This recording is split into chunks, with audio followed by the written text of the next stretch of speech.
Hello friends, स्वागत है आप सभी का हमारे यूट्यूब चैनल पर। तो देखिए, जो हमारी यूजीसी नेट वाली सीरीज है, यूजीसी नेट वाली सीरीज में हमारा टॉपिक चल रहा है कार्ल मार्क्स, जिसमें कि हम समाजवाद और मार्क्सवाद ये दोनों टॉपिक कवर कर रहे हैं, जो कि हमारा जो यूजीसी नेट का सिलेबस है उस सिलेबस में यूनिट फर्स्ट से है। तो देखिए, जो कार्ल मार्क्स के सिद्धांत में आज हम क्या डिस्कस करेंगे, कार्ल मार्क्स के जो सिद्धांत हम देख रहे हैं उन सिद्धांतों में आज क्या हमने देखना है, आज हमने देखना है ऐतिहासिक भौतिकवाद का सिद्धांत। तो चलिए लेक्चर स्टार्ट करते हैं। तो देखिए, कार्ल मार्क्स ने जो अपना ऐतिहासिक भौतिकवाद का सिद्धांत दिया था, इस सिद्धांत का महत्व क्या है, यह सिद्धांत किस लिए दिया था कार्ल मार्क्स ने। कार्ल मार्क्स ने अपना जो ऐतिहासिक भौतिकवाद का सिद्धांत दिया था, वह सिद्धांत जो उनका द्वंद्वात्मक भौतिकवाद का सिद्धांत था। द्वंद्वात्मक भौतिकवाद के सिद्धांत के आधार पर ही इस सिद्धांत में इन्होंने इतिहास और समाज व्याख्या की थी।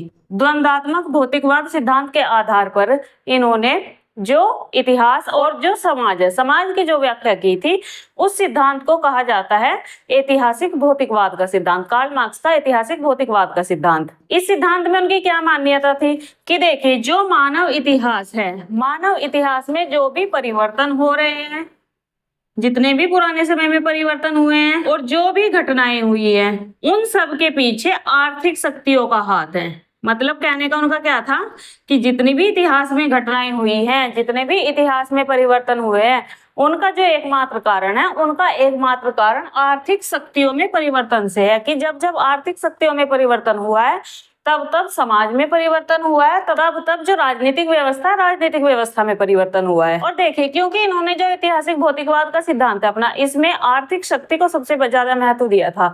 आर्थिक शक्तियों पर इनका बल ज्यादा था, और इसी कारण से, क्योंकि आर्थिक शक्तियों पर बल ज्यादा होने के कारण ही जो अन्य विद्वान है, अन्य विद्वानों ने इनके सिद्धांत को आर्थिक नियतिवाद का सिद्धांत या इतिहास की आर्थिक व्याख्या, ये दो नाम दिए हैं।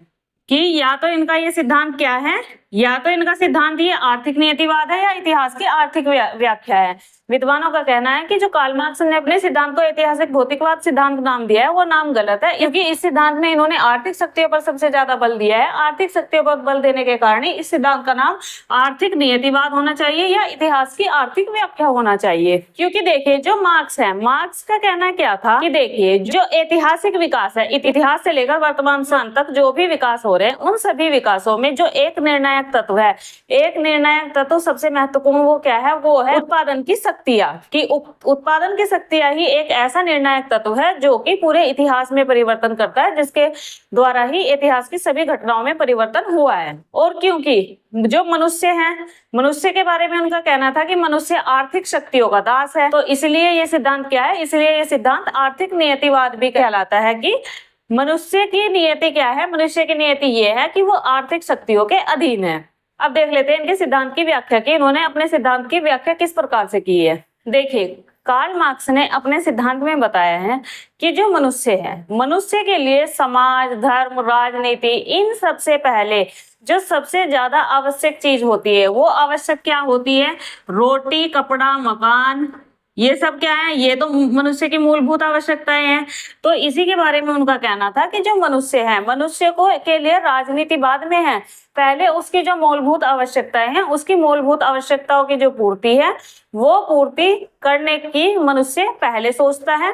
राजनीति, धर्म, इन सब चीजों के बारे में बाद में सोचता है। और इसीलिए क्या होता है, इसीलिए जो प्रत्येक देश होगा, हर एक देश में जो राजनीतिक संस्थाएं होती हैं, व्यापार और उद्योग होते हैं, कला और दर्शन, ये सभी क्या होते हैं, ये सभी जो जीवन की जो भौतिक आवश्यकताएं हैं, भौतिक आवश्यकताओं से प्रभावित होते हैं। फिर इसमें उनका कहना था कि देखिए, जो इतिहास में जो भी क्रांतियां होती हैं, इतिहास में जो भी परिवर्तन होते हैं, वो किस कारण से होते हैं, वो इस कारण से होते हैं कि मनुष्य की जो भौतिक आवश्यकताएं हैं, इन भौतिक आवश्यकताओं की पूर्ति हो सके। ना कि कोई भी परिवर्तन समाज में ऐसा होता है जिस परिवर्तन से कहें कि ये परिवर्तन इसलिए हुआ कि इसमें भगवान की इच्छा थी, या ये परिवर्तन इसलिए हुआ कि इसमें न्याय की इच्छा थी या सत्य की इच्छा थी, ऐसा नहीं होता है। कार्ल मार्क्स का कहना था कि समाज में जो भी परिवर्तन होते हैं, समाज में जो भी क्रांति होती है, वो क्रांति किस लिए होती है, मनुष्यों की भौतिक आवश्यकताओं की पूर्ति के लिए समाज में क्रांति होती है। और इसमें जो मार्क्स है, मार्क्स ने अपने सिद्धांत में दोनों प्रकार की क्रांतियों को शामिल किया है। दोनों प्रकार की क्रांतियों से उनका मतलब क्या है कि जो क्रांतियां भूतकाल में हो चुकी हैं और जो क्रांतियां भविष्य में होने वाली है। भूतकाल की क्रांति उन्होंने कौन सी बताई? भूतकाल की क्रांति उन्होंने बताई कि जो सामंतवादियों के खिलाफ जो मध्यम वर्ग की क्रांति थी वो कैसी थी? वो भूतकाल की क्रांति थी। और जो भविष्य की क्रांति होगी, भविष्य की क्रांति कैसी होगी? ये होगी पूंजीवादियों के खिलाफ। कौन से वर्ग की? सर्वहारा वर्ग की। ये कहना था किसका? कार्ल मार्क्स का। कि देखिए उन्होंने जो अपना सिद्धांत है, अपने सिद्धांत की व्याख्या करने के लिए बताया कि जो समाज में जो राजनीति है, समाज में जो धर्म है, समाज में जो विज्ञान है, इन सब के विकास से पहले मनुष्य के लिए खाने पीने, कपड़े, निवास आदि की आवश्यकता होती है। और इन्हीं आवश्यकताओं के फलस्वरूप जो किसी भी देश की राजनीतिक संस्थाएं हैं, व्यापार है, उद्योग है, कला है, दर्शन है, ये सब प्रभावित होते हैं। इन सब का विकास किस लिए होता है? व्यक्तियों की भौतिक आवश्यकताओं की पूर्ति करने के लिए इन सब का विकास होता है। और उसके बाद उन्होंने कहा कि देखिए इतिहास में जो सामाजिक और राजनीतिक क्रांतियां होती हैं, वो सामाजिक और राजनीतिक क्रांतियां व्यक्तियों की भौतिक आवश्यकताओं की पूर्ति के लिए होती है, ना कि सत्य, न्याय या भगवान की इच्छा के कारण होती है। और मार्क्स ने अपने सिद्धांत में भूतकाल और भविष्य दोनों तरह की क्रांतियों को शामिल किया है। भूतकाल की क्रांति से उनका मतलब था सामंतवादियों के खिलाफ मध्यम वर्ग की क्रांति, और भविष्य की क्रांति से उनका मतलब था पूंजीवादियों के खिलाफ सर्वहारा वर्ग की क्रांति। ये तो थी इनके सिद्धांत से संबंधित व्याख्या कि इन्होंने अपने सिद्धांत में क्या क्या बताने का प्रयास किया है। अब इस व्याख्या के अंतर्गत ही हम देख लेते हैं कि उनके सिद्धांत से संबंधित महत्वपूर्ण बातें क्या क्या हैं। भोजन की आवश्यकता के बारे में उनका क्या कहना था कि देखिए मनुष्य की जो सबसे प्राथमिक आवश्यकता होती है, मनुष्य की सबसे प्राथमिक आवश्यकता भोजन है। और मनुष्य जो है, मनुष्य अगर जीवित रहता है, मनुष्य का जीवित रहना इस बात पर निर्भर करता है कि उसके पास जो उत्पादन के साधन है, उन उत्पादन के साधनों से वो कितना भोजन प्राप्त कर रहा है, उसे उत्पादन के साधनों से उसके गुजारे लायक भोजन मिल भी पा रहा है या नहीं मिल पा रहा है। और इसलिए उन्होंने कहा, इसी के आधार पर उन्होंने कहा कि मनुष्य की जो सारी क्रियाकलापें हैं, सब क्रियाकलापों को जो आधार है, वो आधार क्या है? उत्पादन प्रणाली है। अगर गुजर लायक भोजन होगा तो व्यक्ति जीवित रह पाएगा, व्यक्ति जीवित रह पाएगा तो समाज में अन्य कार्य भी करेगा, अन्य कार्यों में भी अपना योगदान देगा। लेकिन अगर व्यक्ति को भरपेट भोजन ही नहीं मिल पाएगा तो वो अन्य कार्यों में भी योगदान नहीं दे पाएगा। इसलिए कार्ल मार्क्स का कहना था कि देखिए जो मनुष्य है, मनुष्य की सारी क्रियाकलाप जितनी भी है, हर एक क्रियाकलाप का आधार क्या है? हर एक क्रियाकलाप का आधार उत्पादन प्रणाली है। उत्पादन होगा तो मनुष्य भोजन करेगा, भोजन करेगा तो मनुष्य अन्य कार्यों में अपना सर्वश्रेष्ठ योगदान दे पाएगा। ये तो था उनके सिद्धांत से संबंधित पहला तथ्य है। अब दूसरा देख लेते हैं, उत्पादन की शक्तियां। उत्पादन की शक्तियों में उन्होंने क्या क्या शामिल किया था? उत्पादन की शक्तियों में उन्होंने प्राकृतिक साधन, मशीन, यंत्र, कला, मानव के मानसिक और शारीरिक गुण, ये सब क्या है? ये सब उन्होंने उत्पादन की शक्तियों में शामिल किया था। और इससे संबंधित उनका कहना था कि ये जो सारे तत्व हैं, ये जो सारी उत्पादन की शक्तियां हैं, ये उत्पादन की शक्तियां मानव और जो सामाजिक इतिहास है उसके निर्धारक हैं। जो सभी उत्पादन की शक्तियां हैं उनका आधार क्या होगा? उनका आधार होता है धार्मिक विश्वास और दर्शन, जो कि कानूनी और राजनीतिक संस्थाएं होती हैं, वो सांस्कृतिक उत्पादन के साधनों की उपज है। उत्पादन प्रणाली में अगर परिवर्तन होता है तो इससे जो सामाजिक और जो राजनीतिक ढांचा है उसमें भी परिवर्तन हो जाता है।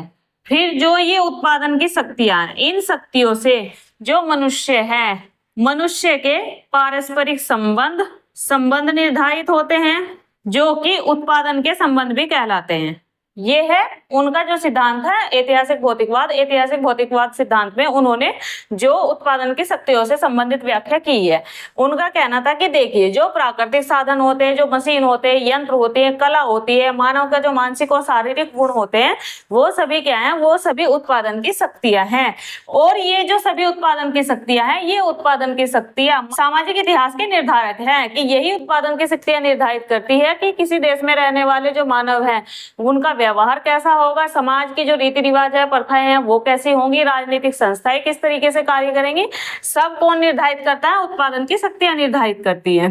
फिर उनका कहना था कि देखिए ये जो उत्पादन की शक्तियां हैं, उत्पादन की शक्तियों का आधार क्या होता है? आधार होगा धार्मिक विश्वास और दर्शन, कि किसी भी देश का जो धार्मिक विश्वास है, पुराने समय की या तत्कालीन समय की जो धार्मिक मान्यताएं हैं और जो दर्शन है, वो सब क्या है? वो सब उत्पादन की शक्तियों का आधार है। धार्मिक मान्यताओं और दर्शन के आधार पर ही उत्पादन की शक्तियों का निर्धारण किया जाता है। फिर उनका कहना था कि देखिए जो कानूनी और जो राजनीतिक संस्थाएं हैं, ये क्या होते हैं? ये भी उत्पादन के साधनों के उपज होते हैं कि समाज में जितने भी राजनीतिक और कानूनी संस्थाएं होती हैं, वो सभी संस्थाएं सांस्कृतिक उत्पादन के साधन, किसी देश की संस्कृति में उत्पादन के साधन क्या है? उस सब की उपज होते हैं।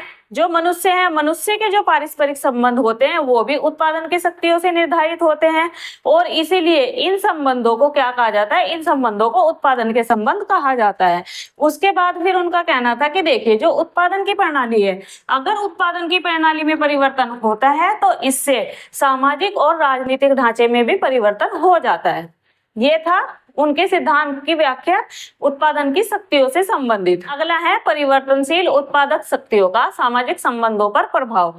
ये देख लिए हैं कि ये क्या है। इसके बारे में उनका कहना था कि देखिए जो उत्पादन की शक्तियां हैं, उत्पादन की शक्तियां हमेशा परिवर्तनशील रहती है, और जिस तरीके से उत्पादन की शक्तियों में परिवर्तन होता रहता है, उसी प्रकार से जो मानव संबंध है, मानव संबंधों में भी लगातार परिवर्तन होता रहता है। इसे हम कैसे समझ सकते हैं? कि जैसे उन्होंने बताया कि जो औद्योगिक क्रांति है, औद्योगिक क्रांति से पूर्व में हाथ से चलने वाले यंत्र थे। ये युग कैसा था? जिसमें कि हाथ से चलने वाले यंत्रों से काम किया जाता था। तो समाज में कैसी व्यवस्था विकसित थी? समाज में सामंतवादी व्यवस्था काम करती थी। उसके बाद औद्योगिक क्रांति के बाद में वाष्प से चलने वाले यंत्र आए, ऊर्जा चलित यंत्र। अब इन यंत्रों का जब प्रयोग हुआ तो समाज में कैसी व्यवस्था विकसित हुई? समाज में पूंजीवादी व्यवस्था भी विकसित हुई। तो बदल रही है उत्पादन के साधनों से सामाजिक व्यवस्था, बदल रही है। सामाजिक व्यवस्था में बदलाव आ रहा है। क्यों बदलाव आ रहा है? क्योंकि देखिए जो औद्योगिक क्रांति से पुराना समय था, औद्योगिक क्रांति से पहले का काल था, उस काल में क्या होता था? उस काल में जो उत्पादन के कार्य, सभी उत्पादन के कार्यों में यंत्र यूज होते थे, वो यंत्र हाथ से चलने वाले यंत्र थे। कि काम कैसे हो रहा है? काम हाथ से हो रहा है। यंत्रों का प्रयोग कैसे हो रहा है? यंत्रों का प्रयोग हाथ से हो रहा है। और जब यंत्रों का प्रयोग हाथ से हो रहा है तो समाज में कैसी व्यवस्था विकसित थी? सामंतवादी व्यवस्था का विकास हुआ था उस समय समाज में। उसके बाद में फिर जब औद्योगिक क्रांति हुई, औद्योगिक क्रांति के बाद में क्या हुआ? कि जो यंत्र है, यंत्र वाष्प से चलने लगे, भाप से चलने वाले यंत्र आ गए, बिजली से चलने वाले यंत्र आ गए, जो कि तेज काम करते थे, थोड़ी देर में ही ये बहुत सारा प्रोडक्शन कर देते थे। तो फिर क्या हुआ? उस समय का जो युग कहलाया, औद्योगिक क्रांति के बाद का युग, वो कहलाया पूंजीवादी युग। इस तरीके से उन्होंने बताने की कोशिश की है कि देखिए समाज में जो उत्पादक शक्तियां हैं, उत्पादक शक्तियां लगातार गतिशील रहती हैं, लगातार उसमें परिवर्तन होता रहता है, और उससे जो सामाजिक संबंध है, सामाजिक संबंधों पर भी प्रभाव पड़ता है। यहाँ तो हाथ से चलने वाले यंत्र थे सामंतवादी व्यवस्था से। सामंतवादी व्यवस्था में किस किस के बीच संबंध था? किसान और सामंत के बीच में। और यहाँ पूंजीवादी व्यवस्था आ गई है, तो यहाँ जो संबंध स्थापित हुए, सामाजिक संबंध, वो किस किस के बीच में स्थापित हुए? वो पूंजीपति और श्रमिक के बीच में। तो सामाजिक व्यवस्था में बदलाव हो गया, सामाजिक व्यवस्था में बदलाव हो गया है। अब इसके बारे में फिर उनका कहना था कि देखिए उत्पादन की शक्तियों में जो परिवर्तन होता है, परिवर्तन लगातार होता है, और अगर इस परिवर्तन को कृत्रिम शक्तियों के द्वारा, इंसान अपने द्वारा, अपने किसी प्रयोग के द्वारा इन परिवर्तनों को रोकने का प्रयास करता है, तो समाज में स्वाभाविक रूप से एक संकट का जन्म होता है। कि अगर वो चाहेगा कि मैं सामंतवादी व्यवस्था में हूँ, सामंतवादी व्यवस्था से झट से उठा के मैं पूंजीवादी व्यवस्था में परिवर्तित हो जाऊं, अगर ऐसा कोई करना चाहेगा तो इससे जो समाज है, समाज में एक स्वाभाविक रूप से एक संकट का जन्म हो जाता है, संकट पैदा हो जाता है। ये था परिवर्तनशील उत्पादक शक्तियों का सामाजिक संबंधों पर प्रभाव। अब देखिए, अब फोर्थ है उत्पादन व उत्पादन शक्तियों के विकास की द्वंद्ववाद से प्राप्ति। ये क्या है, इसे एक बार हम समझ लेते हैं। उत्पादन की जो शक्ति है, उत्पादन की शक्तियों में जब तक कि वो अपनी सर्वश्रेष्ठ अवस्था में नहीं आ जाती, सर्वश्रेष्ठ की अवस्था में आने तक उनमें क्या होता रहता है? उनमें लगातार परिवर्तन होता रहता है। और ये परिवर्तन कैसे होता है? इस परिवर्तन में जो पुरानी व्यवस्था है, पुरानी व्यवस्था तो समाप्त हो जाती है, और जो नई व्यवस्था है, नई व्यवस्था का जन्म हो जाता है। और इसी आधार पर जो कार्ल मार्क्स है, कार्ल मार्क्स ने जो समाज है, समाज को पूंजीवाद से किस तरफ ले जाने का प्रयास किया है, समाजवाद की ओर। ये उन्होंने बताया है कि देखिए, जो उत्पादन की जो शक्ति है, उत्पादन की शक्तियों में लगातार परिवर्तन होता रहता है। और ये परिवर्तन कैसे होता है कि जो उत्पादन की शक्ति है वो लगातार अपना पूर्ण रूप प्राप्त करने की तरफ अग्रसर रहती है। और यही क्या है, यही हमारा जो सामाजिक विकास है, सामाजिक विकास के परिवर्तन का आधार है। कैसे कि देखिए, जो उत्पादन की शक्ति है वो लगातार गतिशील रहती है। और गतिशील वो कब तक रहती है, जब तक कि वो अपनी सर्वश्रेष्ठ अवस्था में ना आ जाए। जब ये परिवर्तन होता है तो जो पुरानी व्यवस्थाएं हैं, पुरानी व्यवस्थाएं खत्म होती रहती है, पुरानी व्यवस्थाएं समाप्त होती रहती है, और जो नई व्यवस्था है, नई व्यवस्थाओं का जन्म होता रहता है। और इसी आधार पर जो कार्ल मार्क्स है, कार्ल मार्क्स ने कहा था कि देखिए, इसी अवस्था के तहत ही जो पूंजीवाद है, पूंजीवाद से समाज समाजवाद की ओर परिवर्तित होगा, समाजवाद की ओर अग्रसर होगा। अब देखिए, फिफ्थ है आर्थिक व्यवस्था और धर्म। आर्थिक व्यवस्था और धर्म के बारे में इनका क्या कहना था। आपको पता है कि धर्म को इन्होंने क्या कहा है, धर्म को इन्होंने अफीम कहा है। धर्म को अफीम इन्होंने क्यों कहा है, क्योंकि देखिए, इनका मानना था कि धर्म एक ऐसी वस्तु है, धर्म एक ऐसी चीज है जिसका प्रयोग जो पूंजीवादी है, पूंजीवादी लोग अपने हित के लिए करते हैं। कि वो जो श्रमिक वर्ग है, जो गरीब वर्ग है, गरीब वर्ग को पूंजीपति लोग धर्म का डर दिखाते हैं। और इससे क्या होता है कि इससे जो मजदूर वर्ग है, मजदूर वर्ग स्वर्ग लोक की कल्पना करता है।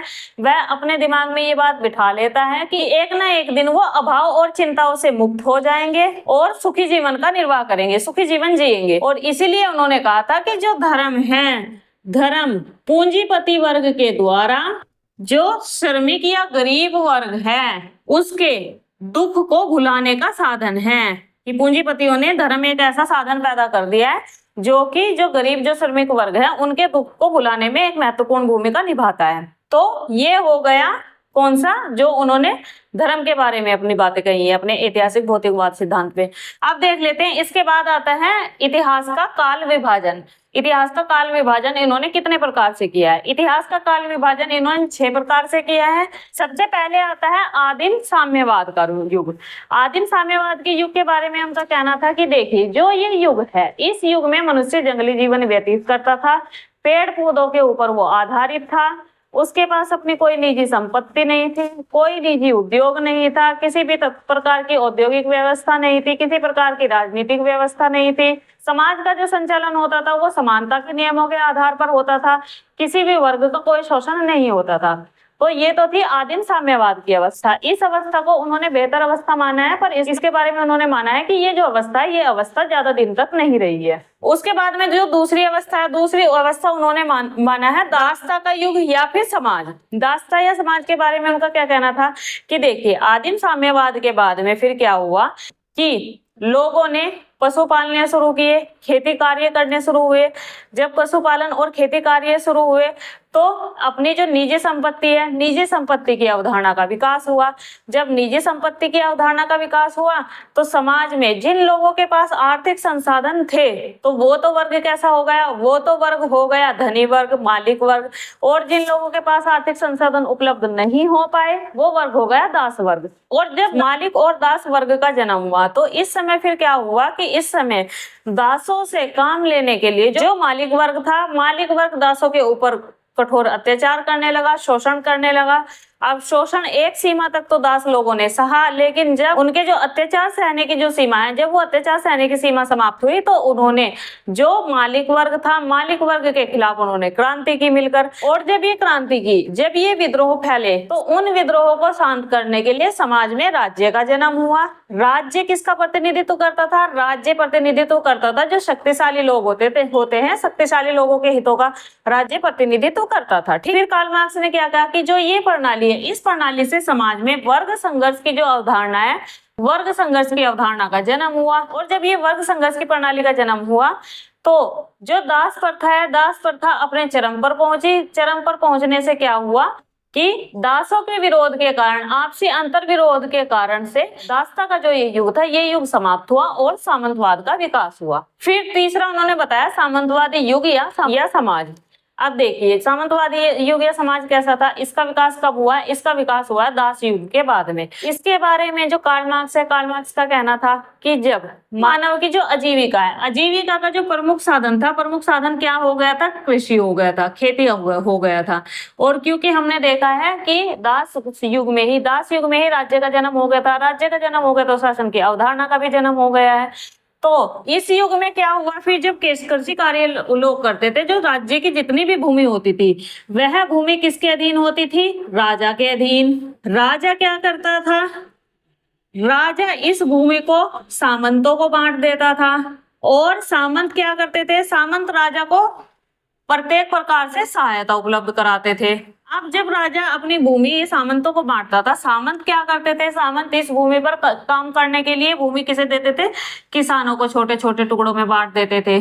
जब ये भूमि ये किसानों को बांटते थे तो भूमि पर कृषि कार्य कौन करता था? कृषि कार्य करता था किसान वर्ग, लेकिन उसका जो जितना भी लाभ है, लाभ किसे मिलता था? लाभ मिलता था सामंत वर्ग को। अब इसमें और एक और चीज क्या हो रही थी कि जो राजा है और जो सामंत है, क्योंकि दोनों ये मिले हुए थे, क्योंकि सामंत जो है सामंत राजाओं को सहायता प्रदान करते थे, प्रत्येक सहायता राजा को सामंत प्रदान करते थे।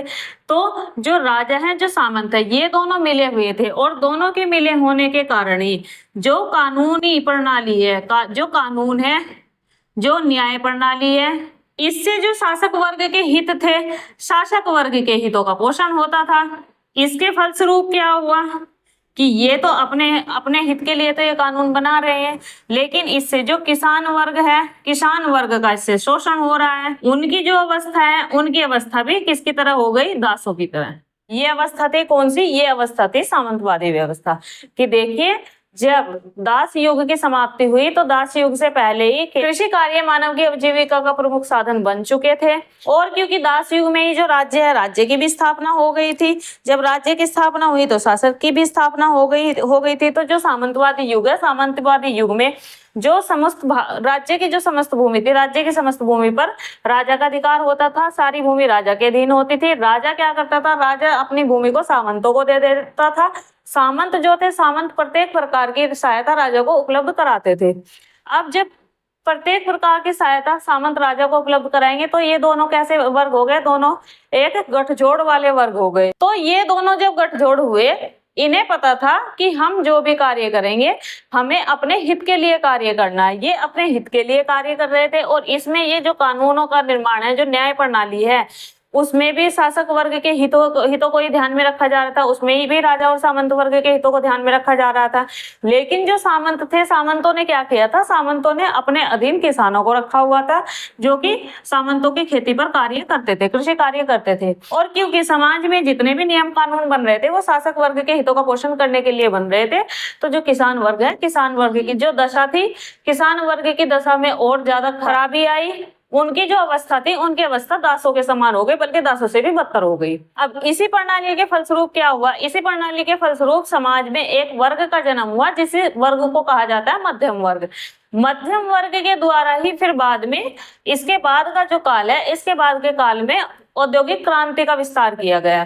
तो अब इसके बाद हम देखते हैं पूंजीपति युग या पूंजीपति समाज। जब सामंतवादी व्यवस्था अपने चरम पर थी, लोगों का शोषण कर रही थी, उसके फलस्वरूप समाज में एक नए वर्ग का जन्म हुआ, जो कि शिक्षित वर्ग था, जिसे कि मध्यम वर्ग कहा जाता है। और इस वर्ग ने ही क्या किया? इस वर्ग ने ही सामंतों के खिलाफ आवाज उठानी शुरू की। उसके बाद हमें पता है कि पूंजीपति युग से पहले, औद्योगिक युग से पहले समाज में नए नए आविष्कार हो रहे थे, जैसे कि भाप से चलने वाले इंजन का आविष्कार हो रहा था, उससे नई नई मशीनों का आविष्कार हो रहा था।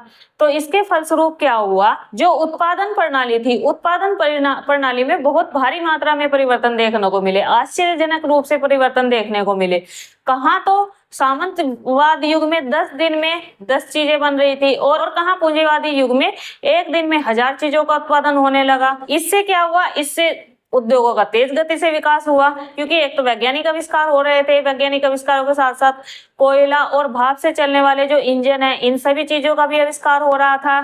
व्यवसाय की जो व्यवस्था थी वो सुगम हो गई थी, व्यवसाय के संसाधन सुलभ होने लगे थे। इससे क्या हुआ? इससे औद्योगिक क्रांति का जन्म हुआ। अब जब औद्योगिक क्रांति का जन्म हुआ तो जो समाज है, समाज 2 वर्गों में बट गया। कौन कौन से वर्गों में? एक तो पूंजीपति वर्ग और दूसरा सर्वहारा वर्ग। एक तो पूंजीपति और दूसरा सर्वहारा। या श्रमिक वर्ग। इसमें जो सर्वहारा वर्ग था, सर्वहारा वर्ग को जो पूंजीपति है वो कम वेतन देते थे और कम वेतन देकर उनका शोषण करते थे, सर्वहारा वर्ग का शोषण करते थे। और कार्ल मार्क्स का कहना था कि जो ये अवस्था है, ये अवस्था वर्तमान समय तक विद्यमान है।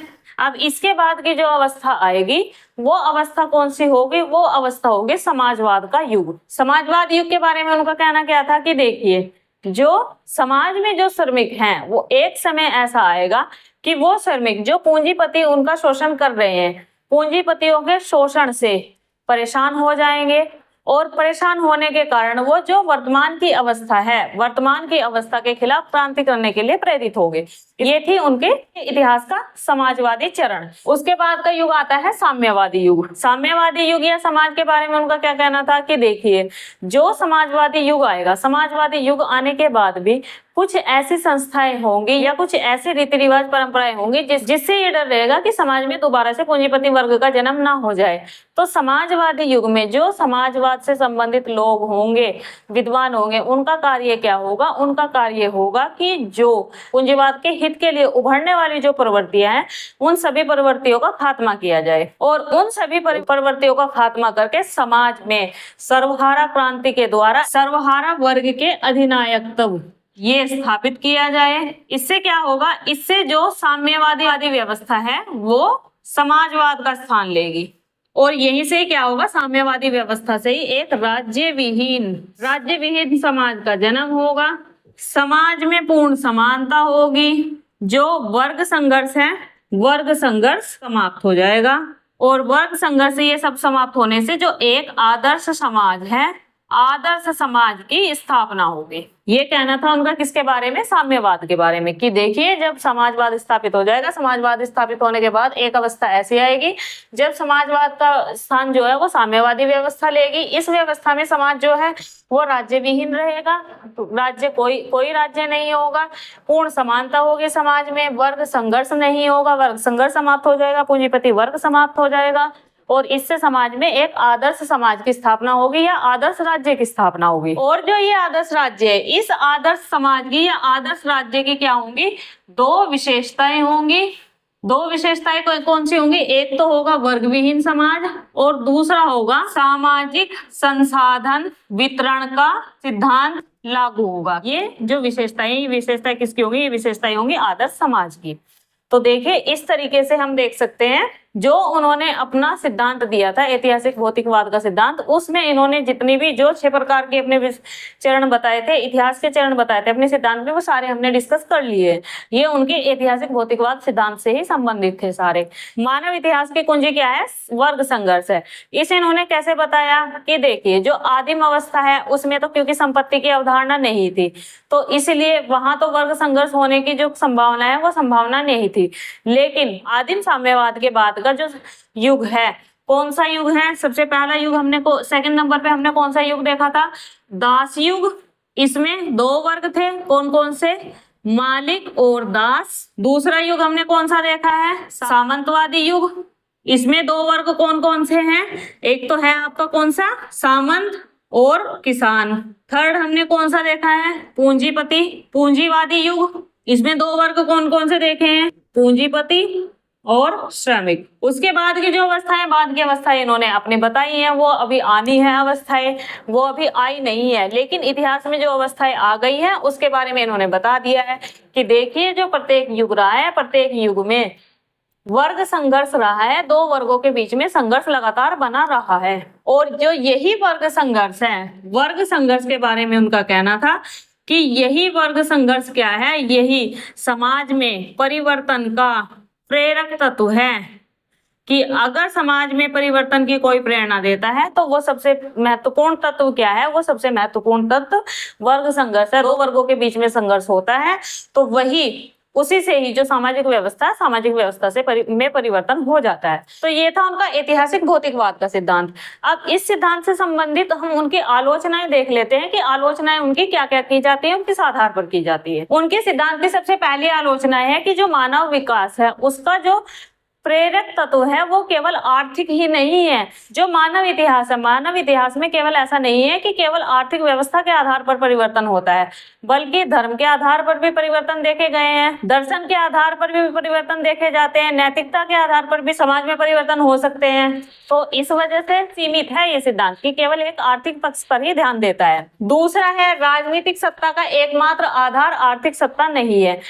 आलोचकों का कहना है कि देखिए, जो कार्ल मार्क्स है, कार्ल मार्क्स ने तो जो राजनीतिक सत्ता है, राजनीतिक सत्ता का एक अकेला आधार क्या बता दिया है, अकेला आधार आर्थिक सत्ता बता दिया है। लेकिन आलोचकों ने कहा है कि देखिए, ये व्यवस्था जो आपने बताई है, ये व्यवस्था पूंजीवादी युग के लिए तो ठीक है, लेकिन अगर हम देखें कि रोम में पोप की शक्ति का आधार तो आर्थिक संसाधन नहीं है, पोप की शक्ति का आधार क्या था, पोप की शक्ति का आधार तो आध्यात्मिक शक्ति थी। तो उस आधार पर भी समाज में परिवर्तन हो सकते हैं, राजनीतिक व्यवस्था में परिवर्तन हो सकते हैं। फिर थर्ड है, देवीय और संयोग तत्वों की उपेक्षा। आलोचकों का मानना है कि देखिए, जो कार्ल मार्क्स है, कार्ल मार्क्स ने अपने सिद्धांत में जो देवीय तत्व हैं, जो संयोग के तत्व हैं, उनकी बिल्कुल उपेक्षा कर दी है।